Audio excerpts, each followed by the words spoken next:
Right,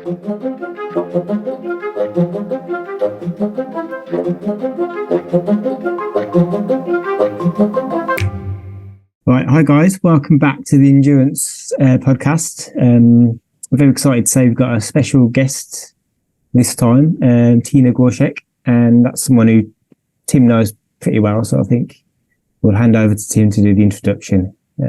Over to you, Tim. Yeah, so I'm really happy to be able to welcome Tina to the podcast. I've known her for probably like around 8 years now, since we were both students. Now we both kind of transitioned in the postdoc roles. So she did her undergraduate in biotechnology from University of Ljubljana in Slovenia. Then she moved to Munich, where she did a degree in nutrition and biomedicine. And then she did a PhD, or is about to finish a PhD at the Medical University of Graz. And now she's based in Sweden. So Tina, where are you now, in which institution, and what are you doing? So thank you very much for the introduction. I'm really happy to be here today. Yes, so I'm currently in Sweden at the Karolinska Institute, where I'll be doing my postdoc. So I'm having like a lot of different backgrounds, look from biotechnology and then nutrition and then gynecology. And now it will be endocrinology because I will work with the PCOS. Which will be more PCOS, polycystic ovary syndrome. Yeah, so again, like female reproduction, female hormones, this will be very interesting. And we will focus on muscle, so how muscle tissue, skeletal muscle tissue is different in the PCOS, which features like insulin resistance and things like that. And just interestingly, in like high performance sport, in top elite sport, like many women will have PCOS because another feature is like hyperandrogenism. So these women are like just stronger than the normal ones or the healthy ones. So I think this will be very interesting. I'm digging more and more into the sports science slowly.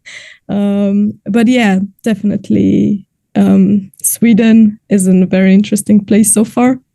Been here for 2 weeks, commuting every day almost for 50 minutes in -5 today or -7 something. Yeah, that's how my days look now. Also, it's similar than UK at the moment. We have snow and yeah, it's nice, proper winter. Mm-hmm. So Yes, I'm warm. So apart from like being like a researcher, you've also been working with athletes, endurance athletes, for a number of years now. And we actually are both part of Human Performance Center in Slovenia, where we kind of consult to athletes. And you have always been an indispensable part when it comes to like endurance athletes, especially females that are struggling with like RED-S, so relative energy deficiency in sport. So what got you into like endurance sports, and why did you become like interested in like physiology and RED-S? So what got me into it is probably my ex-partner that was a avid cyclist. And so I also started to ride the bike, do cross-country skiing, do running, hiking, and things like that. And I remember, Tim, that I have contacted you regarding one question on nutrition while I was studying on my master.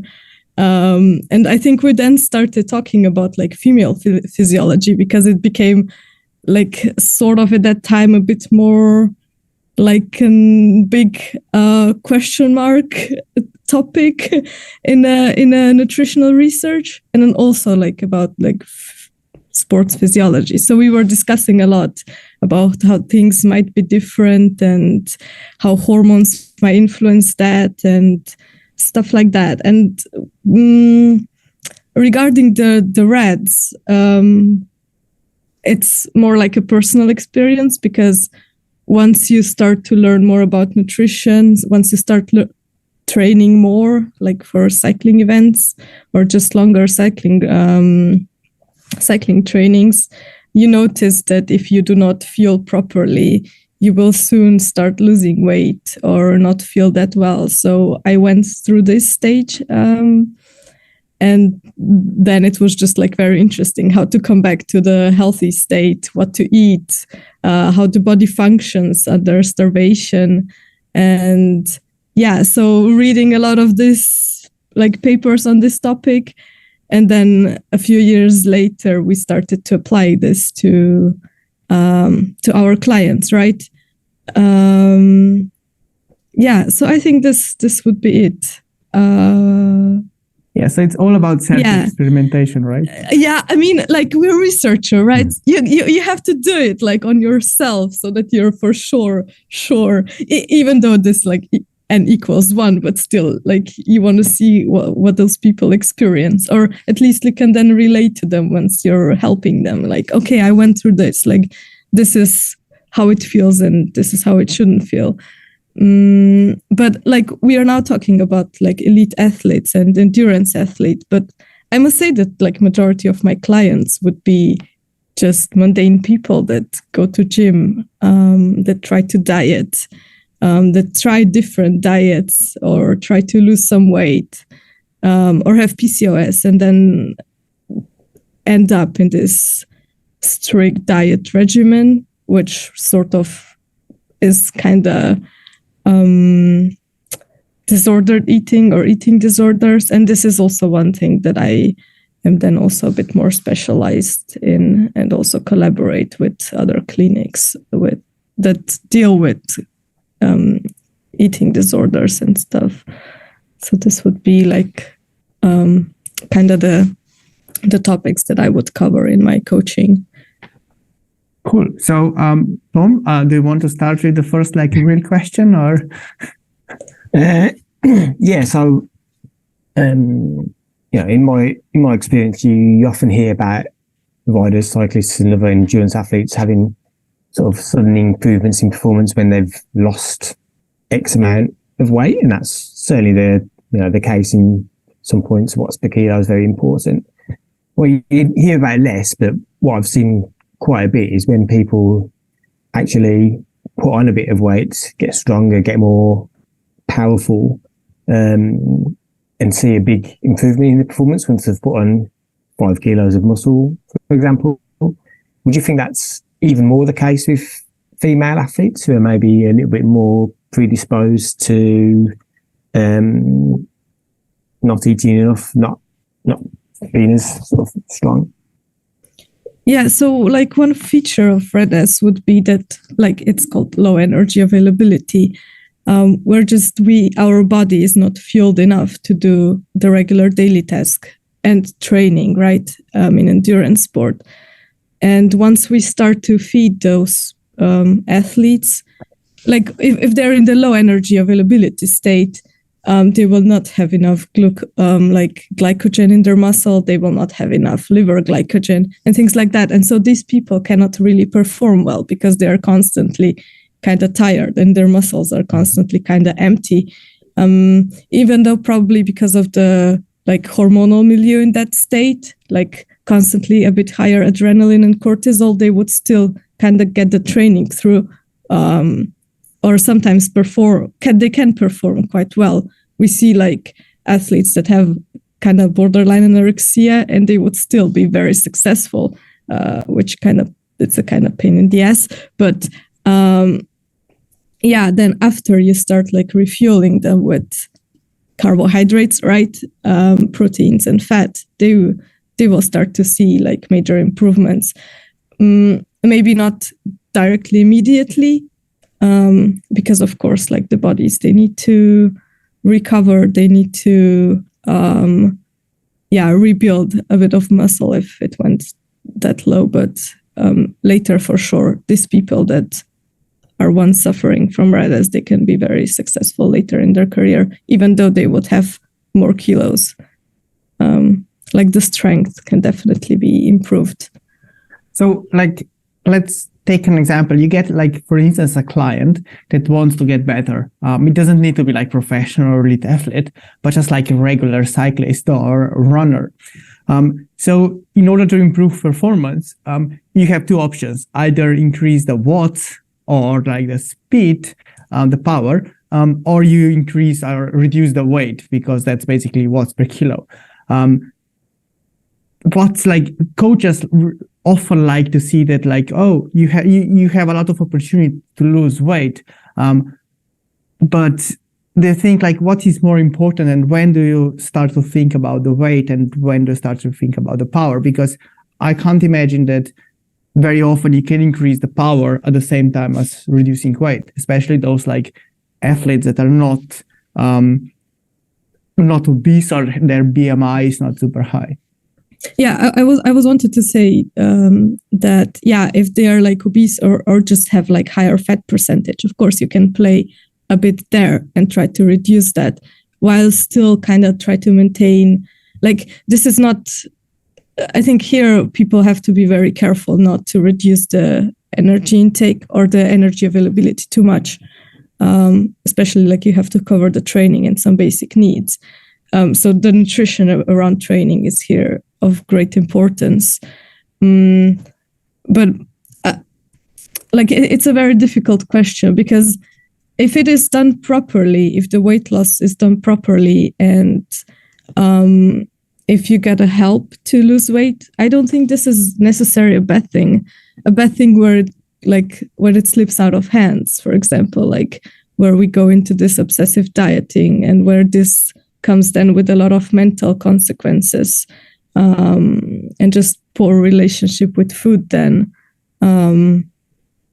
I don't think we have to now hate like all the people that want to lose weight. I think this is a legit thing if you have that extra weight that can be lost. I don't think this is bad. But on the other hand, I think the greatest importance would be to focus on training, right? To improve the strength. And when you were talking about doing this simultaneously, I think to a certain percentage it goes, but then you really have to decide what you would like more, or what you would benefit more from, right?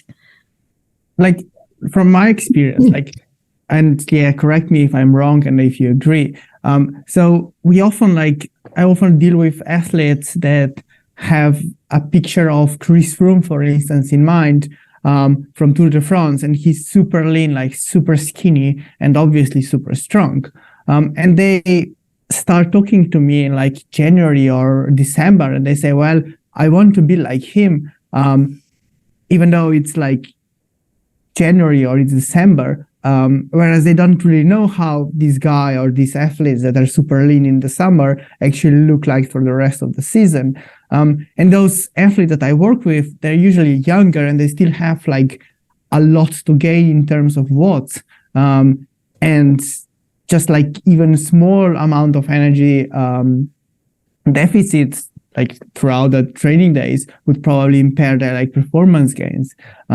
So when I like work with those athletes, I usually say, well, the first thing you do is let's first focus on watts, increasing the performance in that regard. And only when we don't see any improvements, like, or very small improvements in like power, we start to kind of, okay, let's try to reduce the weight a bit.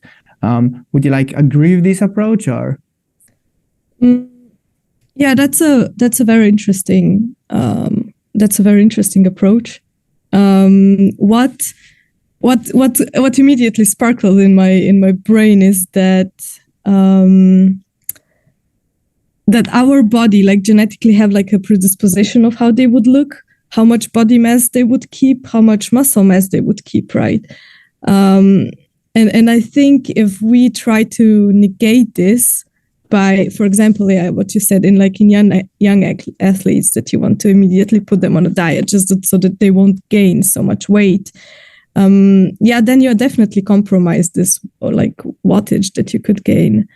And perhaps it is a better idea to leave them to develop that muscle mass and the watts and everything, and then perhaps like try to reduce the weight if the watts don't go up, but like the body will still kind of search for the homeostasis, right? So whatever it will be, then play around there and trying to trick this homeostasis, then this might like result as kind of RED-S or a common other disorder, or like overtraining, for example, if they will try to train too much. So another thing that kind of came to my mind now is like, so you're basically saying that there is no ideal body mass, or like for given height and of an athlete, we can't really, without knowing him and his like genetics, for instance, we can't really say, oh, you're like 1 meter, like 80, and your optimal body mass is, oh, that's normally like -10. So it's like 70 kilos. So it doesn't work like this, or? Yeah, I mean, I also get the clients that come to me. I felt the best when I was, I don't know, 55 kilos, and now I'm 65. Like, how do I get back to there? And I think it is a very difficult jump to lose like so much weight, as you pointed out, and then still remain healthy, or it's not something that you can achieve like very quickly. And if your body is kind of settled at like 65 kilo, of course, like a few kilos up and down, you can play around, but definitely like nothing too dramatic like should be done not to lose that power, because of course like the muscle mass will go down. Or how do you see this? Did I answer the question, or? Yeah, I guess so. I think like you're saying, everyone's got their natural body composition, their proportions, and it's very hard to change too far either side of that kind of homeostasis and keep performance. Like you might get, say, Chris Froome in July for the Tour de France at his absolute leanest, being 5 kilos less than his biggest weight for that year, but like he's only going to maintain that for literally a few weeks. So he was very peak performance with all the support around that. Whereas for most people, the changes are going to be much smaller if you want to maintain your performance. Like you might be able to lose 2 kilos and keep that performance, but then a bit more than that, you might fall off a cliff and find your recovery isn't as good. You're getting ill quicker, etc. More often. Yeah. Yeah, I think this is like another important topic, like for the people that train just for one event per year, like for example, the Tour de France is your main event. And then you try to lose like this extra weight that you have, just that you will be faster, I don't know, 1 month or 2 months in advance of it. And then after Tour de France, you take it off and you recover, you rebuild your strength, you put up some weight, and that is a normal cycle. And then you train at certain weight, and then you compete at a different weight. But if you have like events or cycling events or other competitions throughout the year, it is very hard to keep your racing weight the whole year, right? There must certainly be time where your body will be at a normal or slightly higher weight, so to optimize the training, and then prior to the race you would reduce that. But for example, for the people that have like race every 2 weeks, it's very hard to maintain this for half a year, right? Like very unhealthy, because we know that, like, for example, from the triathlon, women will go train at sort of higher weight than they have for the race. And then because of the amount of training and like watching over what they eat, they will lose that weight just for the competition. And of course, it will come with some RED-S, and they will most likely lose their period at that time. But after that competition, they will go recover, regain some weight, regain their period, and they would be back at their normal. And I don't see like a problem with that if this doesn't sort of collapse with or causes different mental problem, like perhaps the strive that you would then have this perfect body the whole year, which is not why you should really train for if you're training for results, right? So should we like periodize the body weight, like just like as we periodize the training? I mean, this happens, right? Doesn't it happen for you as well? I mean, for me, it did happen. Usually, like prior to the competition, of course, you will have more training, higher intensity training. Maybe not specifically that it will happen with the like purpose. Okay, now I will have to lose that and that so that I will be faster. And then you're trying to catch as little kilograms, like trying to lose as much kilograms prior to the race. That's also not good, but like a few kilos up and down, like a few kilo down. And then with the certain nutritional interventions like low fiber diet, right, Tim? Before the races, you can pick that, because like people are now sort of in the two fire camps. Like, is it like, should we even start losing weight, or should we not? Like, because it's not healthy to lose weight and can put you into reds. But I think the answer is somewhere in the middle. Like, still the physics will work, right?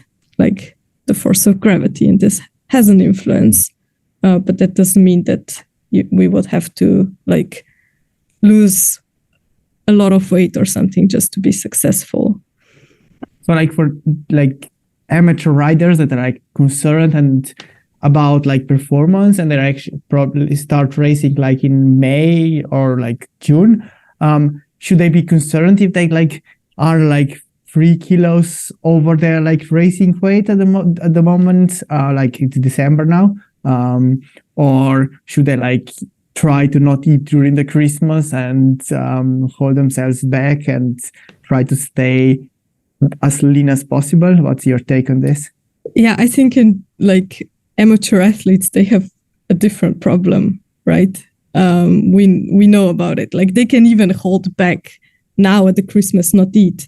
But then if they will be afraid to eat 1 kilo of pasta the day prior to the race and not fuel properly on the bike, this will be much more detrimental than that 2-3 surplus. So we would have to teach them or periodize their nutrition for the race, and they would have to stick with it. But if they don't do that, if they don't train the gut and then just go to the race eating 3 gels per hour, and end up with, I don't know, throwing up or diarrhea or something, this is much more detrimental for the race success than having 2 or 3 kilos more. Yeah, so I think they feel the basics, right? Yeah, you need to get the basic preparation right in advance, and then on the day and days before, it's getting your final preparations, optimizing the carbohydrates, etc. And I guess what Tim sort of emphasizes a lot is sort of managing your overall energy intake and nutrient intake to maintain that body composition, and then looking at the timing of the carbohydrates maybe around your sessions, so that you're still fueling and recovering well from those key sessions, while at the same time you can still maintain your body composition that you need. Cool. So if we move like a bit away from Red S, and we kind of touched this topic already, like the female physiology. Why is like female physiology so special, and why are people like somehow obsessed about this these days, like especially in the research and on Twitter? I mean, female physiology is as special as men's physiology, right? I mean, but it is true that we have a bit like more hormones that we should take into account when we are thinking about things that could influence our performance or our physiology. And they most certainly do. And not just the endogenous hormones, like we also take hormones, right, with the oral contraceptive pills or hormone replacement therapy and stuff like that. And then when we go through the menopause, our hormones will also change. So there are very different stages that we have to consider, and different concentrations of hormones and their fluctuations that will affect how we feel how we function, how much we weight, what's our body temperature, and things like that. So from that perspective, there are many more variables that we have to take under the account. But like, Tim, the meta-analysis says that their effect is trivial. So I don't know what we're even talking about here. I will just say this with a bit of a laugh. Because when they did perform the meta-analysis, the results of how our hormones would influence, or how the menstrual cycle would influence our performance, it resulted as kind of like minor effect. But in fact, when you go and search or when you ask people or athletes, what do they perceive, how the menstrual cycle would affect their training, nutrition, and things like that, I think the effect is quite significant. I guess that's the problem in a way with research, isn't it? I mean, number one, it's mostly done in males. There's not really very much work on females out there. And when you're saying how the menstrual cycle affects a woman, it's like you might get 20 women, they all have a slightly different effect. So how do you control for that and do a study where you're saying, okay, at this point in the cycle, how is it affecting it? And if it affects one person differently to another, then it's going to screw up the research, really, isn't it? It's difficult to manage. Yeah. I think it's I've never done a research on menstrual cycle. I've just read about it. And I'm a woman myself, so I kind of could see how things could go wrong. But it's definitely hard to find the mean. So to elucidate what the real effect is, because as exactly what you said, some women will experience like poor performance or better performance in a certain part of the menstrual cycle. And this is like very personal. So rather than going and checking what the papers say or what happens to the physiology, it's like to go to the athletes and ask, like, hey, how do you feel on that stage? Or like to track the cycle and correlate it to what training you've done. I mean, I know exactly when my good training can happen and which days I will have poor training. Like this is by default. I mean, there is some mental component, but for example, like when you have cramps, menstrual cramps, like of course you cannot expect that you will feel ready for training, but it will be like, no, like, could we like skip the training today? And like as a coach, you have to be at least that flexible to adapt the training like that, like to meet her needs, right? And because all this, like every woman will have different symptoms. For example, during the menstruation, this is a lot to like play around and talk to the athletes about how they feel and how they perceive their pain or readiness for training, for example. Cool. So speaking of the coaches, like, because you work like as a nutritionist or like an exercise physiologist, and help both athlete and the coach. So what is like the biggest mistake that usually like coaches do, and what would you like really recommend them when they work with females? I think this is a difficult question. Maybe they don't necessarily do anything wrong that would be from a female physiology point of view. One thing I would just suggest is just to be open to talk about it. Like we shouldn't cover our eyes about what is happening, but rather to speak openly about somebody's menstrual cycle, about their symptoms that they experience. But what I've seen, like more in general, what the coaches do wrong is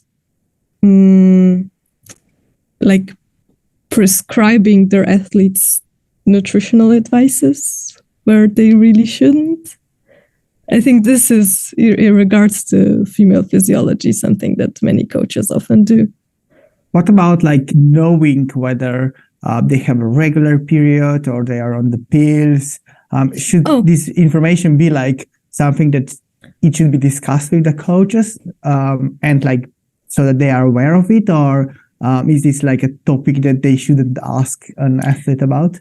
Yeah. This is definitely like of great importance. Oh, I kind of forgot that, but yeah, definitely. Like if their periods are regular, if they're taking oral contraceptive pills, if their body weight fluctuates a lot, if they have lost or gained like any weight in the recent weeks or so, I think this is definitely very, very important.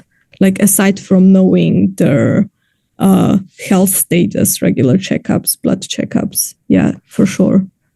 Because menstrual cycle tells you a lot, right? It tells you basically it's the first sign of if the energy balance in the body is okay or not. So, for example, if you would keep the energy availability too low, so if a person would not eat enough calories, enough carbohydrates also, then slowly the menstrual cycle will get irregular or disappear, and you can quickly catch it. Then sort of. But this is also not just like with food related. Also, if the training intensity or training duration increases very fast, like from week to week, this also might happen, just because like stress negatively influence our menstrual cycle and consequently hormones. So I guess like they don't need to like the coaches don't need to like dig into the literature and like know all the details about hormones. But first and foremost, they have to ask questions and talk to the athlete and like how do you feel, like what do you experience in a certain like time of the period, and then like try to learn from that and adjust the training rather than like prescribe the training for like a month in advance and not be prepared to change it. Would you like agree with this? Yeah, definitely. Like a coach should be flexible regarding that, because you can never like usually athletes or a high percentage of female athletes will have irregular menstrual cycles. This doesn't mean that they will not have a menstrual cycle, but it might just be like longer. Like the usual menstrual cycle would be like anywhere from 25 to 30, let's say. But they might have like longer, like 40-day cycles. So it is good that a coach knows. And I don't know, there has been one app, it's called Wild, for where coaches can track the menstrual cycles of their athletes. But I would like to see something that's more integrated, maybe like in Training Peaks or something, so that you don't have like 5 apps for 5 different things. It's then like more helpful. But just from like a personal experience, I had a very nice. I gave a talk for Slovenian biathlete organization, biathlete team. So people that do cross-country skiing and shooting, and their coach like knew everything about the menstrual cycle. It's like, yeah, she's regular, like, yeah, like she has problems and stuff like that. And that was really like nice surprise, right? So this means that like the more you know about your athletes, the more you can train, the better you can train them. Cool. So the follow-up question would then be that, like, in terms of nutrition, what are there any differences between like female nutrition and male nutrition? Should we like adjust the nutrition based on the menstrual cycle, or how do you see this? Like, so we've talked a lot about this, Tim. So we can just debate it over here. So what the main thing about nutrition is that we cover the energy demand, right? Or how would you call it? I don't know. Yeah, I think I forgot the proper term. And then like to adjust for the hormones or for the menstrual cycle, this is something that will be very nuanced and maybe not of greater importance, because once we have the energy availability covered, once we eat enough, or what our body needs in our training, most of these differences will be very minor, right? I mean, there are some parts of the cycle when we might have problems to dig into our glycogen stores, but this can be easily overcome with more carbohydrates, right? Yeah, and I think just like maybe not just energy availability that is important, but just like carbohydrate availability. And here is where most of the people will just fail. And I will blame the people that promote low carbohydrate diet, right? Yeah, because sometimes I like hear that, and I'm like a bit annoyed that in certain menstrual phases you should actually eat more fat and less carbohydrates. Whereas I don't personally think that that's really a good idea. But yeah, what's your take on this? Yeah, I think so too. I might be the person that will really diminish the importance of fat. I mean, we do need some fat, but it's not like 3 avocados per day amount of fat or like a lot of peanut butter that people will promote in just also like during training, right? Like the best nutritionist will just suggest you the peanut butter and oat balls to eat during the longer ride. I mean, yeah, I think there is definitely too much emphasis on the fat rather than on the carbohydrates, and for the certain stages in the menstrual cycle. But for me, I wouldn't do that. But if some people would like to, go ahead. But fat would never be my choice to be increased if it's not too low per se. But it's anyway probably pretty hard to have like insufficient amount of fat intake. I mean, it's literally everywhere, except maybe on the like very unprocessed vegan diet, and if you don't eat any nuts, things like that. But what's your take on, Tim? Yeah, is it possible to have too low fat, like insufficient fat intake? I keep debating this with my colleagues at the uni because they keep telling me how that I eat too little fat, and I keep saying them like I haven't developed fat deficiency yet. So here you go. Right. So yeah, I mean, and like speaking of females and males in terms of like nutritional recommendations for during exercise, I think, and again, correct me if I'm wrong, I see it more like a difference in simply energy demands, because usually male athletes are just bigger, they produce more power, and thus the requirements are greater. But if you had like the same female and male with the same like power output and the same characteristics, I would fuel them both in the same way. Why would I make a difference? Would you agree with this, or? Yeah, I think I would agree. I don't know anything to say against it, so I guess I'm pushed to the notion that I agree with it. And anyway, like it is. Do we really have like enough data or enough measurements so that we can really prescribe the exact amount of how much they would need? I mean, Tim, you would be more into it because you're like going into every gram of carbohydrates, but I mean, I guess we can, based on like knowing the power output, and we can like, these are the energy requirements. So if you're like energy requirements, like, I don't know, are 800 calories per hour versus like 400 calories per hour, obviously as a result, you could like feed athletes a different amount of carbohydrates. But otherwise, I don't think there would be a difference. So like, for instance, if I would have a like elite female athlete, I might feed her with more carbohydrates than an amateur male athlete. But if I'm dealing with an amateur female athlete, I would probably feed her less than an amateur male athlete, just because the energy demands are so different. So it's all about the energy demands rather than like physiology per se. And that's, I think, the evidence is actually showing. And yeah, just going to just for the sake of doing something differently and be special about, female nutrition is so different. We have to be really into it. I think that's just a bogus science, and it's just nonsense. I don't know. I will comment on that, because during the menstrual cycle, our appetite levels might differ.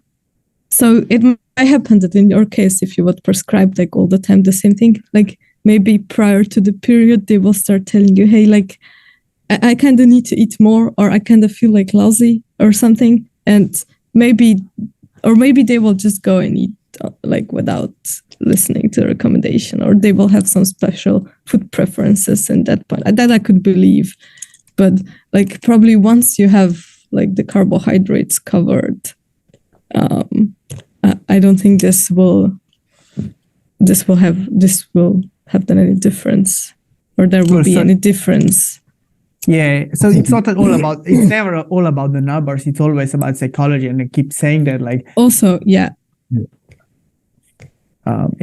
So I often get this argument, you're a scientist, you're just obsessed about numbers. Well, I am a scientist, and I'm obsessed with the numbers, but at the same time, I also know that I'm sometimes hungry, even though I'm pretty sure that I've covered all my needs. So I should, and I do understand this, and people should appreciate this. And as nutritionists and experts, we often get into the numbers too quickly and too prematurely, and we are too focused about that, and we just don't listen. And I think this is also super important. Yeah, numbers, or certain types of food, or certain supplements, or this is what, now that we're talking, I think, Tim, your and my approach to food is very eat wherever, as long as that you cover your energy and carbohydrate and protein needs, right? Most of the time. Tim, we know our nutrition is not perfect. We know that. And when and I think we try to transfer this mentality about nutrition, that it doesn't matter if you eat rice or if you eat pasta, or what type of carbohydrates you eat, that this is important. Because what we often get from this nutritional industry, fitness industry, that there is a certain product or a certain food like quinoa or something that's very, very good for you, and they will come, but this food is very good for you. But I think your and my approach to food is very it gives space for the people to play around it, rather than promote the certain foods as magical, except Haribos and rice, right? Yeah, because if you're energy deficient, it doesn't really matter if you eat healthy. It's not gonna work. Yeah, and also I think I don't know, maybe I'm a bit off topic, but what I'm always getting is some people that will fear certain foods, this is a basics or of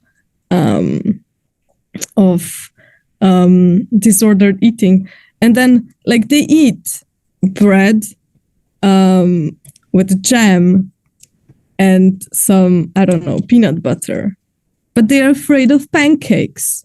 And I said hey, can we just see what ingredients are in bread and the pancakes, and you see that the ingredients are basically the same. It's why are you afraid of the word pancake?